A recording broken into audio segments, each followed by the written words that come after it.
আপনাদের ভাইয়া রুটি ধরে বলতেছে যে এই রুটি আগে ছিল 5 টাকা ওরা যখন খাইতো, আর এখন 10 টাকা ফিজ হয়েছে। তো আসসালামু আলাইকুম, কেমন আছেন সবাই? এই তো সকালবেলা নাস্তা খাইতেছে ওরা। আজকে নাস্তা বাইরের থেকে কিনে আনা হয়েছে, কারণ আজকে অনেক রান্না করব, আমি নাস্তা বানানোর সময় পাই নাই। আর ওরা খাইতেছে নাস্তা, আমি বলতেছি তোমরা খাও, আমি পরে খাবো, কারণ রান্না চুলায়। তো ওরা খাইতেছে আর আমি এখান থেকে রান্না করতেছি। এই তো এখান থেকে বাঁধাকপি হচ্ছে আমি ভাপ দিতেছি, বাঁধাকপিটা ভাজি করব। তো আমরা তো বাঁধাকপি ভাজি করার আগে একটু ভাপ দিয়ে নেই, আপনারা কিভাবে ভাজি করেন জানি না। আর এখানে তো মুরগির মাংস রান্না করব, এটা হচ্ছে সাদা মুরগি আর কি, ব্রয়লার। আলু দিয়ে রান্না করব। তো যেহেতু আলু দিয়ে রান্না করবো, আমি একবারে কষাই রান্না করি মুরগির মাংস হলে। তো এই তো একটু নেড়ে চেড়ে দিতেছি, নেড়ে চেড়ে আমি হচ্ছে ঢাকনা দিয়ে রেখে দিব, আর একটু কষালে হলে তারপর হচ্ছে আমি আলু দিব। যেহেতু এখন দেশি আলুগুলো কিন্তু অত গলে না, খেতেও ভালো লাগে। আর এখানে বেগুন ভাজি করব, কেটে আমি সব রেডি করে ভাত চুলায় বসাই আর মুরগি বসাই। আমি ছেলেকে স্কুলে দিয়ে গেছিলাম। আগে তো সকালবেলা স্কুল ছিল সালমানের, এখন কিন্তু ওর সকালে নাই, এখন 11টার থেকে ক্লাস ওর। যেহেতু ও 3-তে উঠছে, এই কারণে ক্লাসও পিছাইছে। তো যাই হোক, এই টাইমে রান্নার টাইমে আসলে দিয়ে আসতে একটু সমস্যা হয় আমার, তারপরেও দিয়ে আসতে হয় ছেলেকে। স্কুলটা একটু দূরে, বেশি কাছেও না বেশি দূরেও না। তো যাই হোক, এই তো ছেলেও রেডি, আমিও রেডি। আর আমি কিন্তু ওর স্কুলের ব্যাগ কখনোই নেই না, ও নেয় সবসময়। ওর বাবা আসলে রাগ করে ওর স্কুলের ব্যাগ নিলে। তো যাই হোক, স্কুলে ছেলেকে দিয়ে এসেই তো বাকি রান্নাগুলো রান্না করব। আমি এখানে পাবদা মাছ ভেজেছি, পাবদা মাছ দিয়ে হচ্ছে এই তো বেগুন দিয়ে রান্না করব। এখানে একটা বেগুনটা নষ্ট হয়ে যেতেছে ঘরে থেকে, এই জন্য ভাবলাম যে পাবদা মাছের সাথে দিয়ে দিই, ভালো লাগবে। আর এই তো আমি মশলাগুলো কষায় নিতেছি, এখানে সব ধরনের মশলা দিয়ে আমি একটু পানি দিয়ে আমি মশলাটা ভালো করে কষায় নিব। আর এখানে তেলাপিয়া মাছ ভাজি করতেছি। তেলাপিয়া মাছ দিয়ে হচ্ছে লাল শাক দিয়ে রান্না করব, আর আমার কাছে যে কোনো শাক না তেলাপিয়া মাছ দিয়ে খেতেই ভালো লাগে।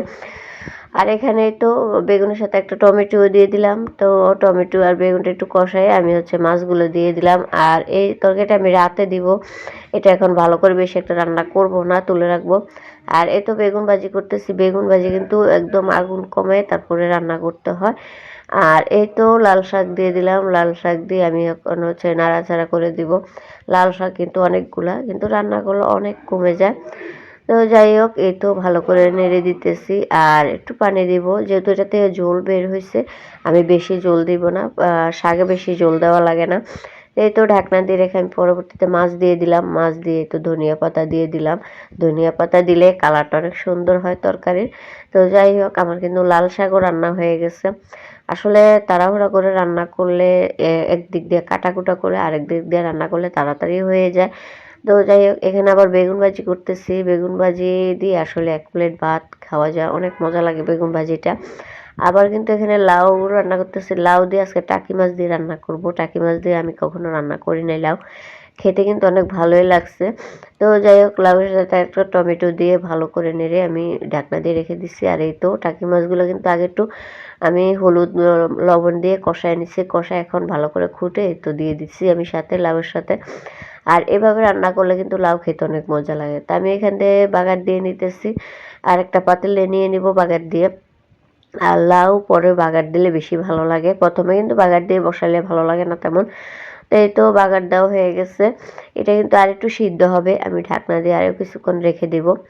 আর এখান থেকে আরেক চুল আমি বাঁধাকপিটা বাগার দিতেছি। বাঁধাকপিটা কিন্তু আমাদের বাসা সবাই একদম লাল লাল হয়ে গেলে তখন খায়, এটা যেহেতু অনেকক্ষণ লাগে রান্না করতে, তাই এটাও বসায় দিলাম এই দিক দিয়ে। আর এই দিক দিয়ে কিন্তু আমার লাউ হয়ে গেছে। এই তো এখন আমি ধনিয়া পাতা দিয়ে দিলাম। ধনিয়া পাতা দেওয়ার পরে মনে হচ্ছে না এটা অনেক মজার একটা তরকারি। আসলে শীতকালে ধনিয়া পাতা না খেলে মনে হয় যে কি যেন দেই নেই তরকারিতে, এমন লাগে। একটা সুন্দর একটা ঘ্রাণ আসে ধনিয়া পাতার। তো আমাদের তো ধনিয়া পাতা আসলে না থাকলে না, কিন্তু থাকলে অবশ্যই দিতে হয় বাসায় থাকলে। আর যাই হোক, এখানে তো বাঁধাকপিটা কিন্তু এখনো কালার দেখেন আগের মতোই আছে, কিন্তু এটার কালার একদম বাদামি কালার হবে। তো আমি আর ভিডিওটা আসলে পুরোপুরি কন্টিনিউ করতে পারি নাই, এখান থেকে মেয়েও কান্নাকাটি করতেছে, যেহেতু দুপুরবেলা আবার ছেলেকে স্কুল থেকে আনতে যাব, তাই আমি একটু তাড়াহুড়া করে রান্না করতেছি। তো যাই হোক, ভিডিওটা কেমন লাগলো অবশ্যই সবাই কমেন্ট করে জানাবেন। সবাই ভালো থাকবেন, আল্লাহ হাফেজ।